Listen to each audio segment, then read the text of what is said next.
1992 ಅಲ್ಲಿ ಒಂದು ಕೂಲಿ ಮೂವಿಯ ಶೂಟಿಂಗ್ ನಡೆಯಬೇಕಾದ್ರೆ ಒಂದು ದೊಡ್ಡ ಇನ್ಸಿಡೆಂಟ್ ನಡೆಯುತ್ತೆ. ಅಮಿತಾಬ್ ಬಚ್ಚನ್ ಮತ್ತೆ ಪುನೀತ್ ಅವರ ಜೊತೆ ಒಂದು ಫೈಟ್ ಸೀಕ್ವೆಲ್ ನಡೀತಾ ಇರುತ್ತೆ. ಅಲ್ಲಿ ಪುನೀತ್ ಅವರು ಅಮಿತಾಬ್ ಬಚ್ಚನ್ ಅವ್ರನ್ನ ಪಂಚ್ ಮಾಡ್ತಾರೆ. ಆಮೇಲೆ ಅಮಿತಾಬ್ ಬಚ್ಚನ್ ಅವರು ಆ ಟೇಬಲ್ ಇಂದ ಕೆಳಗೆ ಬೀಳ್ಬೇಕಾಗುತ್ತೆ.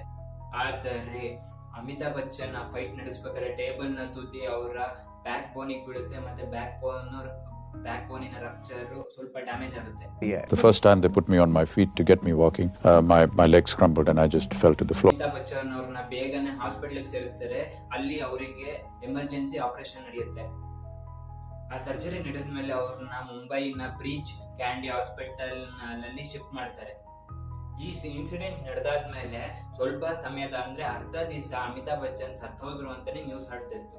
I had just stopped thinking about what could have happened or what can happen. ಅದಾದ್ಮೇಲೆ ಅವ್ರನ್ನ ಡಾಕ್ಟರ್ ವೆಂಟಿಲೇಟರ್ ಗೆ ಹಾಕ್ತಾರೆ. ಅವರು ಕೋಮಾ ಸ್ಥಿತಿವರೆಗೂ ತಲುಪಿರ್ತಾರೆ. ಅವರ ಫ್ಯಾಮಿಲಿ ಮತ್ತೆ ಫ್ಯಾನ್ಸ್ ತುಂಬಾನೇ ಹೆದರ್ಕೊಂಡಿರ್ತಾರೆ. ಎಲ್ಲರೂ ಕೂಡ ಅಮಿತಾಬ್ ಬಚ್ಚನ್ ಅವರ ಹೆಲ್ತ್ ನ ಹಿಡ್ಕೊಂಡು ತುಂಬಾನೇ ಕ್ಯೂರಿಯಸ್ ಆಗಿದ್ರು ಮತ್ತೆ ಹೆದರ್ಕೊಂಡಿದ್ರು. ಅರ್ಧಕ್ಕರ್ಧ ಬಾಲಿವುಡ್ ಅಮಿತಾಬ್ ಬಚ್ಚನ್ ಅವರು ಬದುಕ್ ಬರ್ಲಿ ಅಂತ ಪ್ರೇಯರ್ ಮಾಡ್ತಿದ್ರು. ಈ ಇನ್ಸಿಡೆಂಟ್ ಅಮಿತಾಬ್ ಬಚ್ಚನ್ ಅವರ ಸ್ಟಾರ್ಡಮ್ ಇಡೀ ವರ್ಲ್ಡ್ ಗೆ ತೋರಿಸ್ತು. ಅಲ್ಲಿ ಇಡೀ ನೇಷನ್ ಅಂದ್ರೆ ಬಾಲಿವುಡ್ ನೇಷನ್ ಅವರೇ ಅವರು ಪ್ರೇಯರ್ ಮಾಡ್ತಿದ್ರು ಅಮಿತಾಬ್ ಬಚ್ಚನ್ ಅವರು ಆಕ್ಸಿಡೆಂಟ್ ಇಂದ ಬೇಗ ರಿಕವರಿ ಆಗ್ಲಿ ಅಂತ. ಫ್ಯಾನ್ಸ್ ನ ಪ್ರೇಯರ್ ದೇವರಿಗೆ ಕೇಳಿಸ್ತು ಅನ್ಸುತ್ತೆ. ಅಮಿತಾಬ್ ಬಚ್ಚನ್ ಅವರು ಆಗಸ್ಟ್ 2 ಮತ್ತೆ 1992 ಅಲ್ಲಿ ರಿಕವರಿ ಆಗಿ ಶುರು ಆಗ್ತಾರೆ. ಆದರೆ ಆ ಡೇಟ್ ನ ಅಮಿತಾಬ್ ಬಚ್ಚನ್ ಫ್ಯಾನ್ಸ್ ಅವರು ಅವರ ಸೆಕೆಂಡ್ ಬರ್ಡೇ ತರ ಸೆಲೆಬ್ರೇಟ್ ಮಾಡ್ತಾರೆ. ಅಮಿತಾಬ್ ಬಚ್ಚನ್ ಅವರು ಈಗಲೂ ಕೂಡ ಅವ್ರ 70s ಸ್ಟಾರ್ಡಮ್ ನ ಹಂಗೆ ಹೋಲ್ಡ್ ಮಾಡ್ಕೊಂಡಿದ್ದಾರೆ. ಅವ್ರ ಸ್ಕ್ರೀನ್ ಮೇಲೆ ಬಂದ ಮೇಲೆ ಎಲ್ಲರೂ ಕೂಡ ಕೂಗ್ತಿದ್ದು ಒಂದೇ, ದ ಆಂಗ್ರಿ ಯಂಗ್ ಮ್ಯಾನ್. ಈ ಇನ್ಸಿಡೆಂಟ್ ಆದ್ಮೇಲೆ ಎಲ್ಲಾ ಡೈರೆಕ್ಟರ್ ಮತ್ತೆ ರೈಟರ್ ಕೂಡ ಅಮಿತಾಬ್ ಬಚ್ಚನ್ಗೋಸ್ಕರನೇ ಮೂವಿ ಮಾಡಕ್ಕೆ ಸ್ಕ್ರಿಪ್ಟ್ ಗಳನ್ನ ಬರೀತಿದ್ರು. ನೋಡ್ತಾನೆ ಅಮಿತಾಬ್ ಬಚ್ಚನ್ ಅವರು ಆಗಿನ ಸೂಪರ್ ಸ್ಟಾರ್ ರಾಜೇಶ್ ಖನ್ನಾ ಅವ್ರನ್ನೇ ಬೀಟ್ ಮಾಡ್ತಾರೆ ಅಥವಾ ಅವ್ರ ಲೆವೆಲ್ಗೆ ಬಂದು ತಲುಪ್ತಾರೆ. ಆದರೆ ಯಾವ ಜನರು ಅವರಿಗೆ ಅಷ್ಟು ಸ್ಟಾರ್ಡಮ್ ಮತ್ತೆ ಒಂದು ದೇವ್ರ ತರ ಟ್ರೀಟ್ ಮಾಡ್ತಿದ್ರು, ಸ್ವಲ್ಪ ವರ್ಷ ಆದ್ಮೇಲೆ ಅಮಿತಾಬ್ ಬಚ್ಚನ್ ಅವ್ರ ಮೇಲೆ ಅವರ ಸ್ಟಾರ್ಗಳು ಸಿಟ್ಟಾಗಿದ್ರು. ಯಾವ ಮೀಡಿಯಾಗಳು ಅಮಿತಾಬ್ ಬಚ್ಚನ್ ಮೂವಿ ಬಂದ್ರೆ ಅರ್ಧ ದಿವಸ ಅವ್ರ ಮೂವಿ ಪ್ರಮೋಷನ್ ಮಾಡ್ತಿದ್ರು, ಆ ಮೀಡಿಯಾನೇ ಅಮಿತಾಬ್ ಬಚ್ಚನ್ ಅವ್ರನ್ನ 15 ವರ್ಷ ಬ್ಯಾನ್ ಮಾಡಿದ್ರು. ಯಾವ ನ್ಯೂಸ್, ಯಾವ ಸ್ಟೇಟ್ಮೆಂಟ್, ಯಾವ ಇನ್ಫಾರ್ಮೇಶನ್ ಕೂಡ ಅಮಿತಾಬ್ ಬಚ್ಚನ್ ಬಗ್ಗೆ ನ್ಯೂಸ್ ಅಲ್ಲಿ ಬರ್ತಾ ಇರ್ಲಿಲ್ಲ. ಅಮಿತಾಬ್ ಬಚ್ಚನ್ ಅವರಿಗೆ ಒಂದು ಕಾಲ ಇತ್ತು, ಅಲ್ಲಿ ಅವರಿಗೆ ಒಂದು ಮೂವಿ, ಒಂದು ಮನಿ ಅಥವಾ ಯಾವುದೇ ರೀತಿಯ ಸ್ಟಾರ್ಡಮ್ ಕಳ್ದೋಗೋದಾಗ್ಲಿ ಯಾವ ರೀತಿಯ ಟೆನ್ಷನ್ ಕೂಡ ಇರಲಿಲ್ಲ. When you go wrong in one department, then everything else crashes all around you. Amitabh Bachchan ಅವರೇ ಒಂದ್ಸತಿ ಇಂಥ ಟೈಮ್ ಕೂಡ ಫೇಸ್ ಮಾಡಿದ್ದಾರೆ. ಅಂದ್ರೆ ಅವರ ಹೆಸರಲ್ಲಿ 80 ಕೋಟಿ ಲೋನ್ ಇತ್ತು. ಯಾರು ಅಮಿತಾಬ್ ಬಚ್ಚನ್ ಅವರಿಗೆ ಸಾಲ ಕೊಟ್ಟಿದ್ರಲ್ಲ ಅವರೆಲ್ಲ ಅವ್ರ ಮನೆ ಹತ್ರ ನಿಂತು ಬೈತಾ ಇದ್ರು ಮತ್ತೆ ಸಾಲನ ಕೇಳ್ತಾ ಇದ್ರು. ಮತ್ತೆ ಅಮಿತಾಬ್ ಬಚ್ಚನ್ ಅವರು ಸ್ಟಾರ್ಡಮ್ ನ ಕಳ್ಕೊಂಡ್ಬಿಟ್ಟಿದ್ರು. ಅವರಿಗೆ ಲೀಡ್ ರೋಲ್ ಇರ್ಲಿ, ಸಪೋರ್ಟಿಂಗ್ ರೋಲ್ ಕೂಡ ಸಿಗ್ತಾ ಇರ್ಲಿಲ್ಲ. ಮತ್ತೆ ಯಾರು ಅವ್ರನ್ನ ಲೀಡ್ ರೋಲ್ ಆಗಿ ತಾಂತಿದ್ರು ಆ ಮೂವಿ ಕೂಡ ಫ್ಲಾಪ್ ಆಗೋಗೋದು. ಆ ಟೈಮ್ ಅಲ್ಲೇ ಅಂದ್ರೆ ಅಮಿತಾಬ್ ಬಚ್ಚನ್ ಫಾಲಿಂಗ್ ಟೈಮ್ ಅಲ್ಲೇ ಸುಮಾರು ಸೂಪರ್ ಸ್ಟಾರ್ ಗಳು ರೇಸ್ ಆಗಕ್ ಶುರು ಆಗಿದ್ರು. ಮತ್ತೆ ಸುಮಾರು ಡೈರೆಕ್ಟರ್ ಗಳು ಅಮಿತಾಬ್ ಬಚ್ಚನ್ ನ ಮರ್ತೇ ಬಿಟ್ಟಿದ್ರು. ಮತ್ತೆ ಅಭಿಷೇಕ್ ಬಚ್ಚನ್ ಈ ನ್ಯೂಸ್ ಕೇಳಿದ ತಕ್ಷಣನೇ ಅವರು ಸ್ಟಡೀಸ್ ನ ಅಮೆರಿಕದಲ್ಲಿ ಸ್ಟಡಿ ಮಾಡ್ತಾ ಇರ್ತಾರೆ. ಅವ್ರ ಸ್ಟಡೀಸ್ ನ ಅರ್ಧಕ್ಕೆ ಬಿಟ್ಟು ಅವ್ರ ಫಾದರ್ ಸಪೋರ್ಟಿಗೆ ಅವ್ರು ನಿಂತರು. ಆದರೆ ಆಗೊಂದ್ ಸಮಯ ಇತ್ತು. ಆದ್ರೆ ಈಗ ಸಮಯದಲ್ಲಿ ಅಮಿತಾಬ್ ಬಚ್ಚನ್ ಅವ್ರ ಇಲ್ದಲೆ ಹಿಂದಿ ಮೂವೀಸ್ ನಡೆಯಲ್ಲ, ಆ ರೀತಿ ಆಗ್ಬಿಟ್ಟಿದೆ. ಎಲ್ಲಾ ಅಮಿತಾಬ್ ಬಚ್ಚನ್ ಮೂವೀಸ್ ಅಲ್ಲೂ ಅಮಿತಾಬ್ ಬಚ್ಚನ್ ಅವರೇ ಲೀಡ್ ರೋಲ್ ಆಗಿ ಕಾಣ್ತಿದ್ದಾರೆ. ಮತ್ತೆ ಅವ್ರಿಗೆ ಲೀಡ್ ರೋಲ್ ಕೊಡ್ಲಿಲ್ಲ ಅಂದ್ರೂ ಒಂದು ಪ್ರಾಮಿಸಿಂಗ್ ರೋಲ್ ಅಂದ್ರೆ ಇಂಪಾರ್ಟೆಂಟ್ ರೋಲ್ ಅಂತ ಕೊಡ್ತಾರೆ. ಅಮಿತಾಬ್ ಬಚ್ಚನ್ ಅವರಿಗೆ ಬಾಲಿವುಡ್ ಅಲ್ಲಿ ಕೆಲಸ ಮಾಡ್ತಾ 40 ವರ್ಷ ಆಗಿದೆ. ಧರ್ಮೇಂದ್ರ, ಜಿತೇಂದ್ರ, ವಿನೋದ್ ಖನ್ನಾ, ಶಶಿ ಕಪೂರ್, ದಿಲೀಪ್ ಕುಮಾರ್, ದೇವಾನಂದ್, ರಾಜ್ ಕೃಷ್ಣ, ರಾಜೇಶ್ ಖನ್ನಾ, ಯಾವ ಸ್ಟಾರ್ ಕೂಡ 50 ವರ್ಷದ ತನಕ ಬಾಲಿವುಡ್ ಅಲ್ಲಿ ನಿಲ್ಲೋಕೆ ಆಗ್ಲಿಲ್ಲ. ಇವರೆಲ್ಲ ಸುಮ್ಮನೆ ಒಂದು ಸೈಡ್ ಆಕ್ಟರ್ಗಳಲ್ಲ, ಮೇನ್ ಲೀಡ್ ಹೀರೋಗಳಾಗಿ ಮಿಂಚಿದಂತವ್ರು.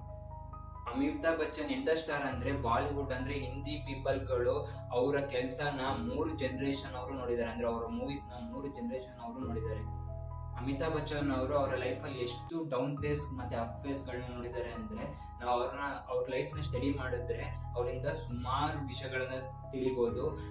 ಫಾರ್ ಎಕ್ಸಾಂಪಲ್ ರಾಂಗ್ ಟೈಮ್ ಅಲ್ಲಿ ಪಾಲಿಟಿಕ್ಸ್ ಗೆ ಎಂಟ್ರಿ ಆಗಿ ಸೋಲ್ ಒಪ್ಕೊಳ್ಳೋದು, ಆಮೇಲೆ ಬಿಸ್ನೆಸ್ ಅಲ್ಲಿ ಬ್ಯಾಂಕ್ ಕರಪ್ಟಿ ಆಗಿ ಅದರಿಂದ ಮತ್ತೆ ಮೇಲ್ ಬರೋದು, ಮತ್ತೆ ಸ್ಟಾರ್ಟಮ್ನ ಹೊಂದ್ಕೊಳೋದು, ಆಮೇಲೆ ಎಲ್ಲರೂ ರಿಜೆಕ್ಟ್ ಮಾಡ್ತಿರೋ ಸಮಯದಲ್ಲೂ ಕೂಡ ಧೈರ್ಯವಾಗಿ ನಿಂತು ಮತ್ತೆ ಅವರ ಲೀಡ್ನ, ಅವರ ರೋಲ್ನ ವಾಪಸ್ ಪಡ್ಕೊಳೋದಾಗಿರ್ಲಿ, ಇದೆಲ್ಲದ್ರಿಂದ ನಾವು ಸುಮಾರು ಕಲಿಬೋದು. ಇನ್ನೂ ಕೆಲವು ಕಾಂಟ್ರವರ್ಸಿಗಳಾಗಿದ್ದಾವೆ, ಅದನ್ನೆಲ್ಲ ಸ್ಕ್ರೀನಲ್ಲಿ ಹಾಕ್ತೀನಿ, ನೋಡ್ಕೊಳ್ಳಿ. ಇಷ್ಟೆಲ್ಲ ಡೌನ್ಫಾಲ್ಗಳು ಮತ್ತೆ ಕಾಂಟ್ರವರ್ಸಿಗಳು ನೋಡಿದ ಮೇಲೂ ನಮಗೆ ಅರೈಸ್ ಆಗೋದು ಒಂದೇ ಪ್ರಶ್ನೆ: how did Amitabh Bachchan survive in Bollywood till now? As a star hero ಮತ್ತೆ ಅವರ ಸ್ಟಾರ್ಡಮ್, ಅವರ ಫ್ಯಾಮಿಲಿ ಮೇಲೆ ಏನ್ ಎಫೆಕ್ಟ್ ಬೀಳುತ್ತೆ, ಅವ್ರು ಕಂಬ್ಯಾಕ್ ಮಾಡೋದಕ್ಕೆ ಏನೆಲ್ಲ ಟ್ಯಾಕ್ಟಿಕ್ಸ್ಗಳನ್ನ ಯೂಸ್ ಮಾಡಿದ್ರು, ಮತ್ತೆ ಯಾಕೆ 81 ವರ್ಷ ಆದ್ಮೇಲೂ ಕೂಡ ಅಮಿತಾಬ್ ಬಚ್ಚನ್ ಅವರು ಈಗಲೂ ಕೂಡ ಅಷ್ಟೇ ಹುಮ್ಮಸ್ಸಿಂದ ವರ್ಕ್ ಮಾಡ್ತಿದ್ದಾರೆ. ಈ ವಿಡಿಯೋದಲ್ಲಿ ಮತ್ತೆ ಈ ವಿಡಿಯೋದ ನೆಕ್ಸ್ಟ್ ಪಾರ್ಟ್ ಕೂಡ ಬರುತ್ತೆ. ಆ ವಿಡಿಯೋ ಪೂರ್ತಿ ನೋಡಾದ್ಮೇಲೆ ಅಮಿತಾಬ್ ಬಚ್ಚನ್ ಅವ್ರು ಯಾರು, ಅವರ ಸ್ಟಾರ್ಟಮ್ ಹೇಗೆ ಶುರು ಆಯ್ತು, ಹೇಗೆ ಫಾಲ್ ಆಯ್ತು, ಹೇಗೆ ರೇಸ್ ಆಯ್ತು, ಮತ್ತೆ ಅವರ ಪರ್ಸ್ಪೆಕ್ಟಿವ್, ನೀವು ಅನ್ಕೊಂಡಿರೋ ಪರ್ಸ್ಪೆಕ್ಟಿವ್ ಕೂಡ ಪೂರ್ತಿ ಚೇಂಜ್ ಆಗೋಗುತ್ತೆ. ಬನ್ನಿ ಇವಾಗ ನೋಡೋಣ ಅಮಿತಾಬ್ ಬಚ್ಚನ್ ಅವರು, ಸೂಪರ್ ಸ್ಟಾರ್ ಅಮಿತಾಬ್ ಬಚ್ಚನ್ ಹೇಗಾದ್ರು ಅಂತ. ನಿಜ ಹೇಳ್ಬೇಕಂದ್ರೆ ಅಮಿತಾಬ್ ಬಚ್ಚನ್ ಅವರು ಬಾಲಿವುಡ್ ನ ಕಿಂಗ್ ಆಗಿ ಬೆಳ್ತಿರೋದು ಒಂದು ಮ್ಯಾಜಿಕ್ ಅಂತಾನೆ ಹೇಳ್ಬೋದು. ಯಾಕಂದ್ರೆ ಅವರು ಕೆರಿಯರ್ ಶುರು ಮಾಡ್ಬೇಕಾದ್ರೆ ಯಾರು ಕೂಡ ಅವರಿಗೆ ಬಾಲಿವುಡ್ ಅಲ್ಲಿ ಕೆಲಸ ಕೊಟ್ಟಿರಲಿಲ್ಲ. ಅವರು ಮೂವೀಸಿಗೆ ಎಂಟರ್ ಆಗೋಕ್ಕಿಂತ ಮುಂಚೆ ಕೋಲ್ಕತ್ತಾದಲ್ಲಿ ಕೆಲಸ ಮಾಡ್ತಾ ಇದ್ರು. ಅವರು ಕೆಲಸ ಮಾಡೋಕ್ಕಿಂತ ಮುಂಚೆ ಅವರು ಡೆಲ್ಲಿ ಯೂನಿವರ್ಸಿಟಿಲಿ ಓದಿ ಕಾಲೇಜ್ ಡಿಗ್ರಿನ ತಗೊಂಡಿದ್ರು. ಮತ್ತೆ ಕಾಲೇಜ್ ಮುಗಿದ ತಕ್ಷಣನೇ ಅವರು ಕಂಪ್ನಿಲಿ ಕೆಲಸ ಕೂಡ ಮಾಡ್ತಾರೆ, ಆದ್ರೆ ಅವರಿಗೆ ಮನ್ಸಿರೋದಿಲ್ಲ, ಅದಕ್ಕೆ ಕೆಲಸವನ್ನ ಬಿಟ್ಟು ಹೋಗ್ತಾರೆ. ಮತ್ತೆ ಓದ್ತಾನೆ ಥಿಯೇಟರ್ ಕೂಡ ಮಾಡ್ತಿದ್ರು, ಅದಕ್ಕೆ ಅವರಿಗೆ ಬಾಲಿವುಡ್ ಮೇಲೆ ಅಥವಾ ಮೂವೀಸ್ ಮೇಲೆ ಅಷ್ಟು ಕ್ರೇಜ್ ಉಳ್ಕೊಂಡಿದ್ರು. ಮೂವೀಸ್ ಅಲ್ಲಿ ಅಮಿತಾಬ್ ಬಚ್ಚನ್ ಹಾಕೋಣೋದಿಕ್ಕೆ ಅಮಿತಾಬ್ ಬಚ್ಚನ್ ಅವರ ಫಾದರ್ ಪೃಥ್ವಿರಾಜ್ ಕಪೂರ್ ಅವ್ರನ್ನ ಅಪ್ರೋಚ್ ಕೂಡ ಮಾಡಿದ್ರು, ಆದರೆ ಅಲ್ಲಿಂದ ಯಾವ ರೆಸ್ಪಾನ್ಸ್ ಬರದ ಕಾರಣ ಲೇಟ್ 60s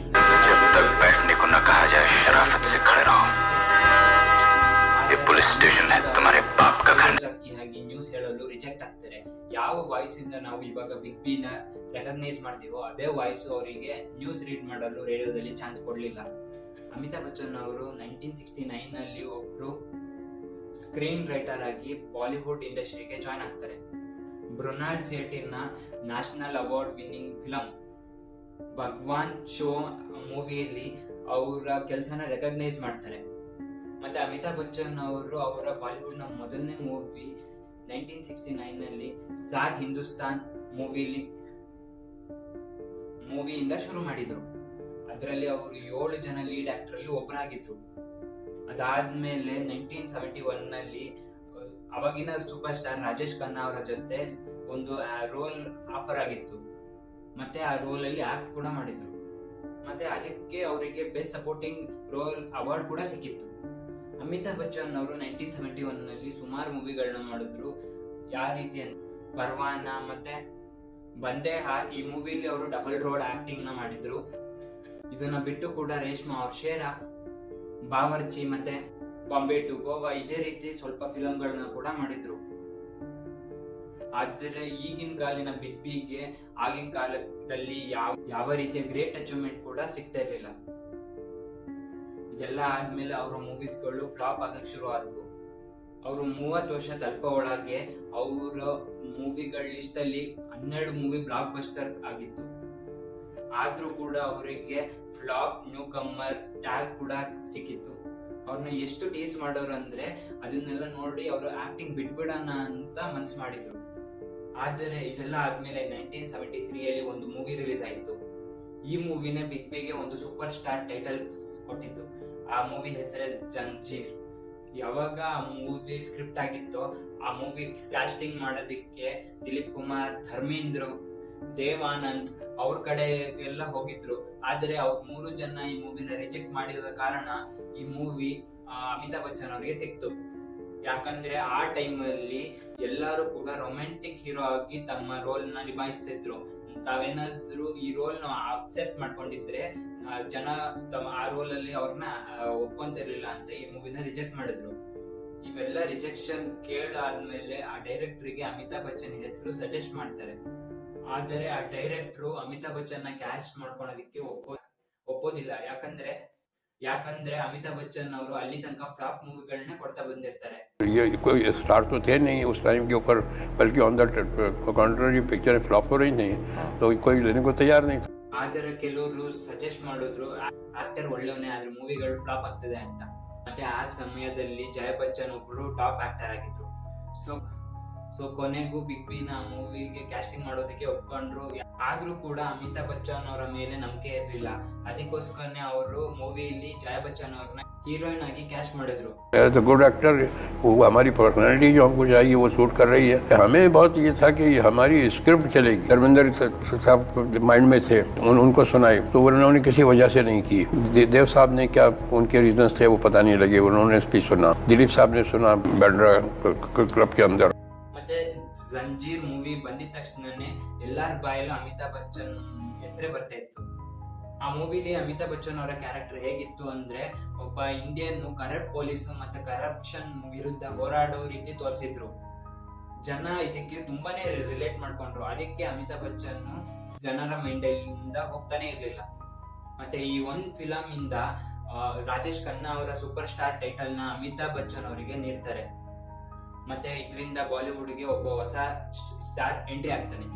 एक पुलिस ऑफिसर है, उसके साथ अन्याय हुआ, उसको ओहदे से निकाल दिया गया. वो अपने वर्दी बदल करके उस पठान के गली में जाता है और कहता है मैंने वर्दी उतार दी, अब सामने आओ बात करो. उनकी हाथापाई होती है. वो ज्यादा एक्साइटमेंट रखेगा. एक कैरेक्टर बाहर निकलता है, 2 हाथ लगाता है और जनता जो है उसे पसंद करती है. ಅಮಿತಾಬ್ ಬಚ್ಚನ್ ಅವರ ಕ್ರೇಜ್ ಎಲ್ಲಿ ತನಕ ಹೋಗಿತ್ತು ಅಂದ್ರೆ ಅವರ ಮೂವಿಗಳ ಸ್ಟೆಪ್ಸ್ ಮತ್ತೆ ಅವರ ಡೈಲಾಗ್ಸ್ ಗಳನ್ನ ರಿತಿಕ್ ರೋಷನ್, ಅಭಿಷೇಕ್ ಬಚ್ಚನ್ ಮತ್ತೆ ಉದಯ್ ಚೋಪ್ರಾ ಅವರು ಕೂಡ ತುಂಬಾ ಫಾಲೋ ಮಾಡ್ತಾ ಇದ್ರಂತೆ. Cinema at that point of time was only Amitabh Bachchan. जब मेरी उम्र बहुत ही कम थी उस समय एक बार मेरा मुंह टूटा था, उसके जिम्मेदार आप थे, क्योंकि मैं कोशिश करता था कि मैं हर चीज अमिताभ. ಎಲ್ಲ ಆದ್ಮೇಲೆ 1975 ಅಲ್ಲಿ ಒಂದು ಮೂವಿ ರಿಲೀಸ್ ಆಗುತ್ತೆ. ಆ ಮೂವಿ ಹೆಸರೇ ಶೋಲೆ ಮತ್ತೆ ದಿವಾರ್. ಮತ್ತೆ 1978 ಅಲ್ಲಿ ತ್ರಿಶೂಲ್ ಮತ್ತೆ ಡಾನ್. ಮತ್ತೆ 1992 ಅಲ್ಲಿ ಶಕ್ತಿ. ಇವೆಲ್ಲ ಮೂವಿ ಬ್ಲಾಕ್ ಬಸ್ಟರ್ ಆಗಿತ್ತು. ಮತ್ತೆ ಇವೆಲ್ಲ ಮೂವಿಲೂ ಕೂಡ ಆಕ್ಷನ್ ಹೀರೋ ಆಗಿ ಆಕ್ಟ್ ಮಾಡಿದ್ರು. ಶೋಲೆ ಮತ್ತೆ ದಿವಾರ್ ಇವಾಗ್ಲೂ ಕೂಡ ಜನರು ಕೇಳೋದು, ಜನರು ರೆಕಗ್ನೈಸ್ ಮಾಡೋದು ಬಿಗ್ ಬಿನ ಇವೆರಡು ಮೂವಿ ಕಡೆಯಿಂದಾನೆ. ದಿವಾರ್ ಮೂವಿನ ಬಾಲಿವುಡ್ ಅಲ್ಲಿ ಟಾಪ್ 25 ಫೇವ್ರೇಟ್ ಮೂವಿಯಲ್ಲಿ ಲಿಸ್ಟ್ ಅಲ್ಲಿ ಇಟ್ಟಿದ್ದಾರೆ. ಮತ್ತೆ ಅವರ ಶೋಲೆ ಮೂವಿ ಆ ಟೈಮಿನ ಹೈಯೆಸ್ಟ್ ಗ್ರಾಸ್ ಕಲೆಕ್ಷನ್ ಮೂವಿ ಆಗಿತ್ತು. ಮತ್ತೆ ಈ ಶೋಲೆ ಮೂವಿ ಅಂತೂ ಈಗಲೂ ಕೂಡ ಸುಮಾರು ಜನಕ್ಕೆ ಒಂದು ಐಕಾನಿಕ್ ಫಿಲಮ್ ಆಗಿ ಉಳಿದ್ಬಿಟ್ಟಿದೆ. ಮತ್ತೆ ಅಮಿತಾಬ್ ಬಚ್ಚನ್ ಸ್ಟಾರ್ಡಮ್ ಪಡೆಯೋದಕ್ಕೆ ಅವರ ಫಾದರ್ ಕೂಡ ತುಂಬಾನೇ ಹೆಲ್ಪ್ ಮಾಡಿದ್ದಾರೆ. ಯಾಕಂದ್ರೆ ಅವರ ಫಾದರ್ ಡೈಲಾಗ್ ರೈಟರ್ ಆಗಿರೋದ್ರಿಂದ ಅವರು ಬರ್ದಿರೋ ಡೈಲಾಗ್ಸ್ಗಳು ಮತ್ತೆ ಅವರ ಫಾದರ್ ಬರ್ದಿರೋ ಡೈಲಾಗ್ ಗಳಿಂದ ಮತ್ತೆ ಅಮಿತಾಬ್ ಬಚ್ಚನ್ ಆ ಡೈಲಾಗಿಗೆ ತೋರಿಸಿರೋ ಸ್ಕ್ರೀನ್ ಪ್ರೆಸೆನ್ಸ್ ಇಂದ ಎಲ್ಲರೂ ಕೂಡ ಅದನ್ನು ತುಂಬಾ ಮೆಚ್ಚಿ ಮೂವಿನ ಗೆಲ್ಲಿಸ್ತಾರೆ. ಮತ್ತೆ ಅಮಿತಾಬ್ ಬಚ್ಚನ್ ಅವರ ಅಷ್ಟೆಲ್ಲ ಮೂವಿ ನೋಡಿದ್ಮೇಲೆ ಆಂಗ್ರಿ ಯಂಗ್ ಮ್ಯಾನ್ ಒಬ್ಬ ಕ್ರೋಧಿತವಾದ ಮನುಷ್ಯ ತರ ನೋಡ್ತಾ ಇದ್ರು. ಆದ್ರೂ ಕೂಡ ಅಮಿತಾಬ್ ಬಚ್ಚನ್ ಅವರು ಆ ರೋಲ್ಸ್ ಗಳನ್ನ ಬಿಟ್ಟು ಬೇರೆ ರೋಲ್ಸ್ ಗಳನ್ನ ಕೂಡ ಅಕ್ಸೆಪ್ಟ್ ಮಾಡಿ ಮೂವಿನ ಮಾಡ್ತಾ ಇದ್ರು. जो एक इमेज बनी अमिताभ बच्चन की एंग्री यंग मैन और सदी के महानायक की, उसमें बहुत बड़ा योगदान जो है संवादों का है जो कादर खान ने लिखे उनके लिए. ಯಾವ ರೀತಿ ಅಂದ್ರೆ 1976 ಅಲ್ಲಿ ಬಂದಿರೋ ಮೂವಿ ಕವಿ ಕವಿ, ಆ ಮೂವಿನ ಯಶ್ ಚೋಪ್ರಾ ಅವರು ಡೈರೆಕ್ಟ್ ಮಾಡಿದ್ರು. ಯಶ್ ಚೋಪ್ರಾ ಅಂತೂ ರೊಮ್ಯಾಂಟಿಕ್ ಮತ್ತೆ ಪೊಯೆಟಿಕ್ ಮೂವಿಗಳಿಗೆ ಹೆಸರುವಾಸಿಯಾಗಿದ್ರು. ಆ ಮೂವಿಲಿ ಯಶ್ ಕಪೂರ್ ಮತ್ತೆ ನೀತು ಚೋಪ್ರಾ, ರಾಖಿ ಗೋನ್ಸ್ರಾ ಮತ್ತೆ ಶಶಿ ಕಪೂರ್ ಮತ್ತೆ ಅಮಿತಾಬ್ ಬಚ್ಚನ್ ಅಂತಹ ಸೂಪರ್ ಸ್ಟಾರ್ ಗಳು ಆಕ್ಟ್ ಮಾಡಿದ್ರು. ಈ ಮೂವಿಲಿ ಅಮಿತಾಬ್ ಬಚ್ಚನ್ ಅವ್ರನ್ನ ಒಬ್ಬ ರೊಮ್ಯಾಂಟಿಕ್ ಹೀರೋ ಆಗಿ ತೋರಿಸಿದ್ದಾರೆ. ಈ ಮೂವಿ ಫಸ್ಟ್ ಮೂವಿ ಆಗಿತ್ತು ಅಮಿತಾಬ್ ಬಚ್ಚನ್ ಅವರು ಒಂದು ರೊಮ್ಯಾಂಟಿಕ್ ರೋಲ್ ಮಾಡಿದ್ರಲ್ಲಿ. ಈ ಮೂವಿಯಿಂದ ಡೈರೆಕ್ಟರ್ ಮತ್ತೆ ಪ್ರೊಡ್ಯೂಸರ್ ಮತ್ತೆ ಜನರಿಗೂ ಕೂಡ ತಿಳಿತು, ಯಾವಾಗ್ಲೂ ನಾವು ಒಬ್ಬನ್ನ ಇದೇ ರೀತಿ ಟ್ರೀಟ್ ಮಾಡಬಾರ್ದು ಮತ್ತೆ ನೋಡ್ಬಾರ್ದು. ಅವ್ರು ಮತ್ತೆ ಜನರುಗಳಿಗೆ ಅಮಿತಾಬ್ ಬಚ್ಚನ್ ಅವರ ವರ್ಸಾಲಿಟಿ ಬಗ್ಗೆ ಗೊತ್ತಾಯ್ತು.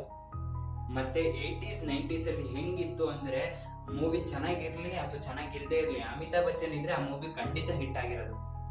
ಮತ್ತೆ ಮೂವೀಸ್ ಯಾವ್ದೋ ಕಾರಣದಿಂದ ಫ್ಲಾಪ್ ಆದ್ರೂ ಕೂಡ ಅಮಿತಾಬ್ ಬಚ್ಚನ್ ಅವರ ಹೆಸರು ಜನ ತಾಣೋದನ್ನೇ ಬಿಡ್ತಾ ಇರ್ಲಿಲ್ಲ. ಆದರೆ ಮಿಡ್ 80s ಬರ್ತಾ ಅಮಿತಾಬ್ ಬಚ್ಚನ್ ಅವರ ಕ್ರೇಜ್ ಸ್ವಲ್ಪ ಕಮ್ಮಿ ಆಯ್ತು. 1982 ಅಲ್ಲಿ ಬಂದ ಮೂವಿ ಕೂಲಿಯಲ್ಲಿ ಅಮಿತಾಬ್ ಬಚ್ಚನ್ ಅವರಿಗೆ ಒಂದು ಇನ್ಸಿಡೆಂಟ್ ನಡೆಯುತ್ತೆ. ಆ ಇನ್ಸಿಡೆಂಟು ಮೊದಲನೇ ಹೇಳಿದ್ನಲ್ಲ ವಿಡಿಯೋದಲ್ಲಿ, ಅದೇ ಇನ್ಸಿಡೆಂಟು. ಎಲ್ಲರೂ ಆ ಅಮಿತಾಬ್ ಬಚ್ಚನ್ ಇದರಿಂದ ಹೊರಗೆ ಬರಲಿ ಅಂತ ಪ್ರೇ ಮಾಡಕ್ ಶುರು ಮಾಡ್ತಾರೆ. ಮತ್ತೆ ಅಮಿತಾಬ್ ಬಚ್ಚನ್ ಅವರಿಗೂ ಕೂಡ ಇದರಿಂದ ಅವರ ಸ್ಟಾರ್ಟಮ್ ಎಷ್ಟು ಲೆವೆಲ್ ತನಕ ಇದೆ ಅಂತ ತಿಳಿಯುತ್ತೆ. ಆದರೆ ಇದೇ ಸ್ಟಾರ್ಟಮ್ ನ ಮೆಚ್ಕೊಂಡು ಅಮಿತಾಬ್ ಬಚ್ಚನ್ ಅವರು ಒಂದು ಸಣ್ಣ ಮಿಸ್ಟೇಕ್ ಮಾಡ್ತಾರೆ. ಅಂದ್ರೆ